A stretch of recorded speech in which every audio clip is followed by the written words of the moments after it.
What's going on YouTube? We're back here with another knife review. Today we've got the brand new Benchmade Taggedout. Let's do it.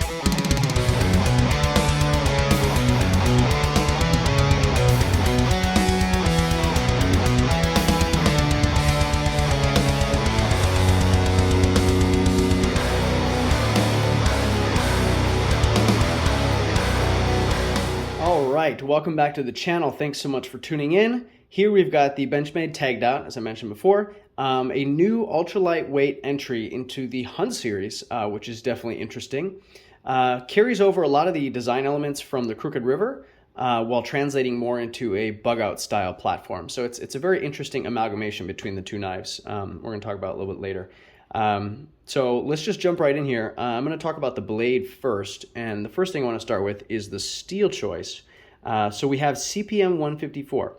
Now, a lot of you might recall 154 CM, which is pretty much a higher tier budget steel, if that makes any sense. So it's not quite a full budget steel like 8CR13 or something like that, but it's definitely not one of your super steels. And 154 CM is pretty well known as being a well-balanced steel. So it's not absurdly tough or absurdly good at edge retention, but it's decent at both. And of course, it is a stainless steel. So now what they went ahead and did with CPM 154, it's got the same chemical composition. It's literally just a difference in how they process it. So this is the crucible powder metallurgy process, which they put this steel through, which I talked about in detail in my Benchmade readout video with CPM D2. But basically, they atomize, turn the steel into a powder. And then sinter it and turn it back into a solid, which gives it a much more refined, smaller grain structure and more consistent microstructure across the board. And the largest impact that has is you get a increase in toughness, right? So compared to 154 CM, CPM 154 is much tougher. Now, I wouldn't say it's anything like Crewwear or M4, but it's going to sit comfortably in that sort of S35 VN range, depending on the exact heat treat. So it's pretty good for a stainless steel, and I think that is the big upgrade here for the CPM 154. Now, the edge retention is going to be pretty much the same as 154 CM, similar to VG10 D2. Nothing crazy, but definitely not terrible.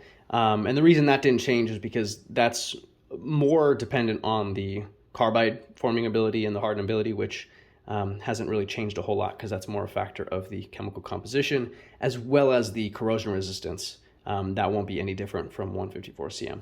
But again, it is good on the stainless scale, so it is definitely still a stainless steel. So that was a cool choice. Definitely gives you a little bit more toughness on there, making this knife hopefully a little bit more rugged. I mean, it is a very thin edge. So that extra toughness is going to be definitely needed on there.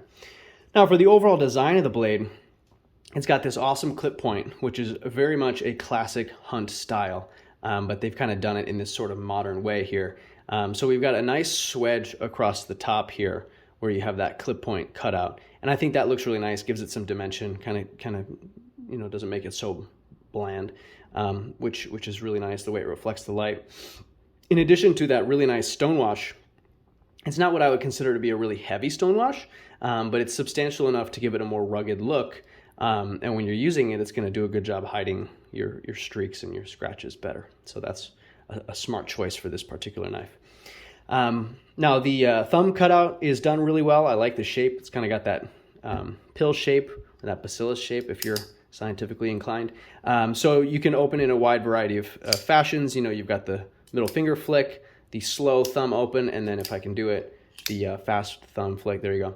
So it's very easy to open. You can do it with two hands. I'm sure it's easy to do with gloves too. If you're out in the field working with this thing, it's a good opening method. It almost gives you more room to open it compared to a thumb stud. So if you have thick gloves on or if you're in a hurry, boom, got it. You don't have to worry about where you're placing your thumb.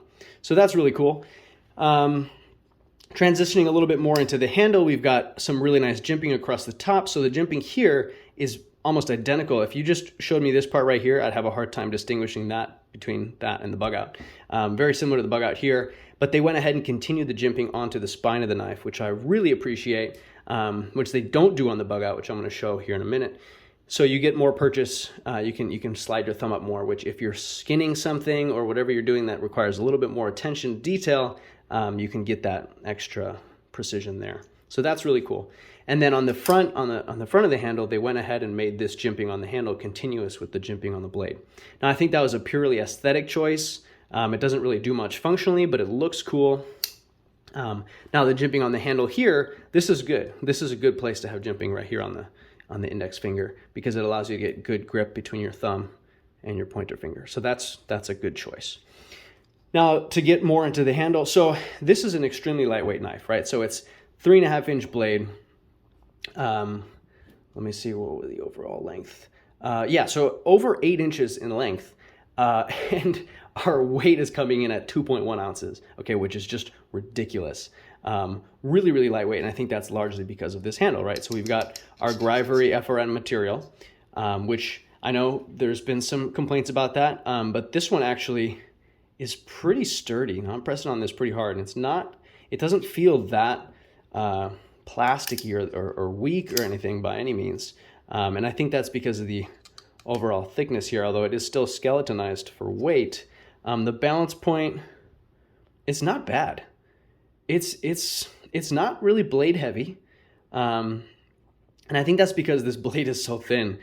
So yeah, I forgot to mention this, 0.09 inches on the, 90 thousandths behind for the blade. So very, very thin blade, which we're going to talk about towards the end, what kind of the implications of that are. I really like the orange overall. I think it's a great color, especially for the Hunt series. And they've got these really nice orange anodized barrel spacers, 3 of them, gives it a nice pop of color while keeping that weight down by not doing a full back spacer. So that's really nice. And then the texturing. I mentioned the jimping, but we've got some texturing here and some texturing throughout the medial portion, which makes it look really cool, and I think it helps keep it in your hand more, especially if you're out in the field in a wet environment. You never know what's out there. If you're skinning an animal or something, you've got blood, fat, whatever getting all in there, and that's going to help give you a nice, keep the knife in your hand, which is obviously something that's important when you're using it. So in addition to the nice grips, the size of this thing allows me to get good purchase on it. So the handle length is about 4.6 inches, which is similar to the 940 handle length, a little bit bigger than the Bugout. So it makes it easier to get that grip. And with the way, the thickness and the way they kind of cut out the finger groove here a little bit, it's very comfortable, especially when you're going to use it. So that's something that I feel very confidently about, is that this knife is not going to flop out of your hands, because you can get a good grip on it. And I'm sure if you had gloves on, it would be easy as well. It's summertime. I don't have my gloves out, so I can't show you. But, take my word for it. So yeah, overall handle is really great. The other thing I like, so they put the mini deep carry clip, similar to the Bugout, which I think was an absolute must. So that's great. They put it at this pretty steep angle from the axis of the knife, right? So if you look at your Bugout, it's pretty straight. And so that's going to impact how the knife sits in your pocket. So let me close the blade so I don't cut myself again. When you've got your, you can imagine your pocket, the line of your pocket here, your knife is going to curve towards the seam of your pants, away from the, empty portion of your pocket. So when you go to put your hand in there and whatever other stuff you keep in that pocket, I keep on my right pocket, I keep my wallet as well. It's going to leave more room because the knife's not going to stick into the space of your wallet or of your pocket. So that's really cool. That was just a little feature that they did, and I think it was a smart move. So really like that. But now overall, I think this is a pretty good comparison to make. You can just see the similarities here. It really, I wish I had a crooked river to show you how it's basically crossbred between the two. But you can see the similarities from the Bugout with the handle and then the overall blade thickness. You can see how similar those are. I think they're exactly the same. The Taggedout having a longer swedge, so it looks thinner on the front, but it's pretty much the same. And of course, the blade profile is a little different because you have the clip point. But they feel very similar, right? The handle material is very much the same. If you look at the spine of the handle, it looks like the Taggedout handle is a little bit thicker, a little bit more robust, which makes sense. It's going to give it a little bit stiffer feel. So the Bugout is a little bit squishier than the Taggedout. The Taggedout definitely feels more rigid than the Bugout, which is obviously, it makes sense for that application. It's a hunt series, a little bit more of an outdoorsy knife, less of that lightweight EDC kind of thing. So that's really cool. And then just to give it another size comparison. So here's what I'll say. Morphologically, it's very similar to the Bugout. In feel, in overall kind of look, that I think that's kind of the similar vibe, right? But then size-wise, it's pretty on par with the 940 in terms of length, right? So thickness, it's obviously very different. The 940 is kind of a slimmer, sleeker. This one's a little bit more broad, but the length is pretty much the same. So if you're used to the length of the handle of the 940 and the length of the blade, that's going to be kind of similar. It's not a huge knife, but it's definitely not a small one. So it's a good medium size, like I said, 3.5 inches on the blade. So overall, I think if you're looking for a good outdoor knife that's not like something heavy and beefy, like, you know, like your Adamas or like your Crooked River, you want something a little more lightweight, but that's going to be a little bit more robust than this. This is pretty perfect. And I think this year Benchmade is coming out with some new knives that are filling some really specific niches, like the Readout and now like this one too, where there's definitely a big use for it, a big use case for it. But it's a little more specific, which I think is good because we all have, you know, as collectors and enthusiasts, we all have those specific knives that fit those niches. And I think this is something that's going to really do it for a lot of people. Very capable steel, great edge on it, very thin, slicey knife. It shouldn't be too hard to sharpen up either. So I think it's going to be overall something that people are going to really enjoy. But yeah, so if you have any questions, comments, or concerns, as always, please leave them below. Sorry, this one got a little bit long. There's just a lot of really cool stuff to talk about with this knife. But if you made it to the end, thank you so much. And thank you to all you who have just recently subscribed. I'm very excited to have you here.